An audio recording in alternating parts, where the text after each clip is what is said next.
Hey, Malene, how y'all doing today? Here in England to review number 92 and 93 of my most underappreciated movies in the history of the world. 92 because it was Halloween, I decided to watch the movie VHS. And it's about these gang of petty crooks, right?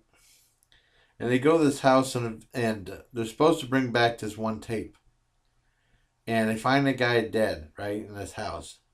And they decided to look through all the tapes because they weren't sure which one to take. And each tape tells a story, and it's an anthology thing like Creepshow was. And there's 5 different tales, and each tale is combined on differently on each tape. And each tape is shot uh, amateurishly with lots of shaky cam work, like some of my videos, but not as nowhere near as bad. That's the main drawback. Sometimes it takes a while to get your tolerance up to the shaky camera, very shaky camera work. But most of the stories are good. But that one with the Google Chat one is really stupid.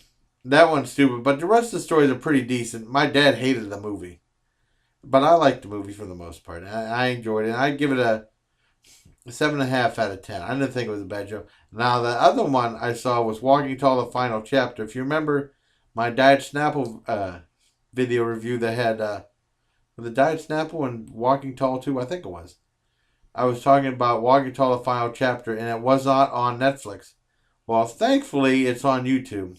I was able to watch it through my Roku, and it was very entertaining. It had like a different pace than the second one did. And Bo Swenson was in it again, and it even goes as far as them making the movie about his life.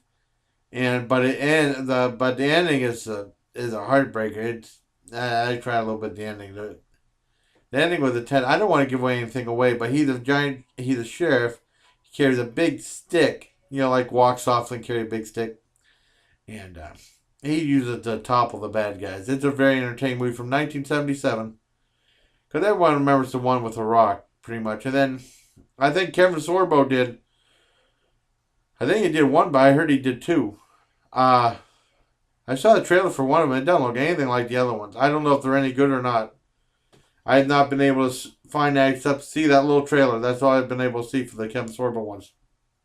So I don't know if they're good. If I get a chance, I'll watch them. Probably for free. I don't want to pay for them because I don't think they're going to be very good. I'm not a big Kevin Sorbo fan, anyways. Well, anyways, but I mentioned about that in the history of Walking Tall. And then I was fortunate enough to find some of the old original TV series I remember seeing when I was a kid. And I saw 3 episodes last night, and there's other episodes. The one thing is, some of them are split into 4 parts. Now on the Roku, it might direct you to the wrong part, so you have to go and get the right part. Like it goes 1, 2, 3, 4, and sometimes like you're on part 2 of 4, and they'll go to part 4 of 4, and you gotta be on your toes and straighten that out, or you'll be all out of sync with the show. I saw like 3 episodes, and it was Protector of the People about race relations. Fire Within is about gun running, and then they had kidnapping in a bank robbery that goes bad. Chuck Connors was in that one. They're all very entertaining, and it's not movies, but I want to mention them anyway. Those all get a 10 out of 10. It's more focused than the movies were, because the movies were the TV show is more just action, which was it's a very entertaining show if you get to see it from. I think it was made in 79, 80.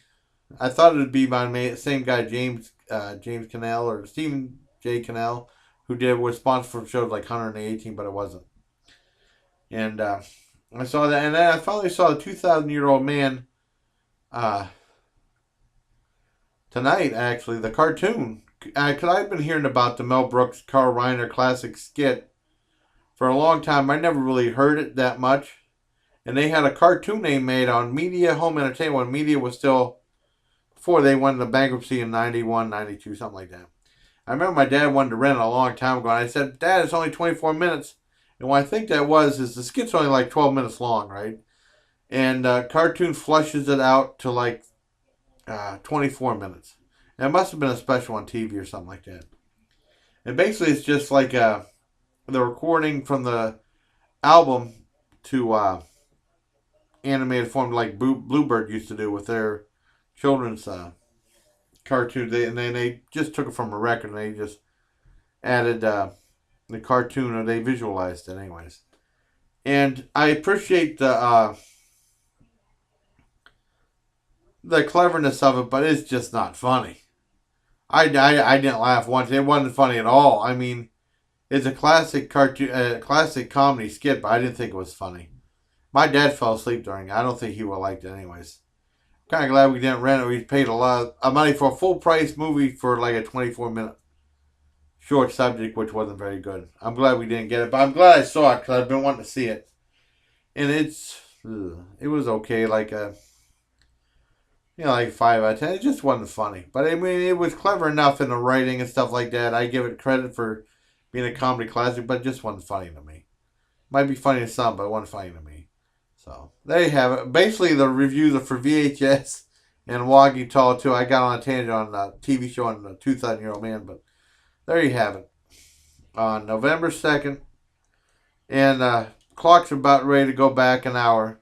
It's almost 2 o'clock. It's 1:45 right now. So until next time, everybody, please take care of my legion. From London, England, baby. Man, if you checked out, well, I think I mentioned it before. If you checked out the NBC Nightly News tonight, they had like Lester Holt was on like a live assignment. And they're talking about snowfall in, I think, Columbia, South Carolina, which is where I had my basic training at in Fort Jackson. And they were going to go live to this reporter, and the reporters turned around and like, what the hell is the guy doing? He was taking a piss. He was kind of taking a piss on live TV, and they called him, and he was like, what's going on? He was tucking his pants in and stuff like that. And they said, well, we're going to break away from it. We're having just technical difficulties, something like that. It was really funny. I wish I would have taped that. That would have went viral. I would just filmed it with a camera and put it up on YouTube and say, guy caught pissing on live TV or something like that. And that would have gotten a lot of views, but I didn't know that was going to happen. I'm glad I saw it. It was really funny. My dad saw it too. So, all right. So until next time, hey, please take care of my legion.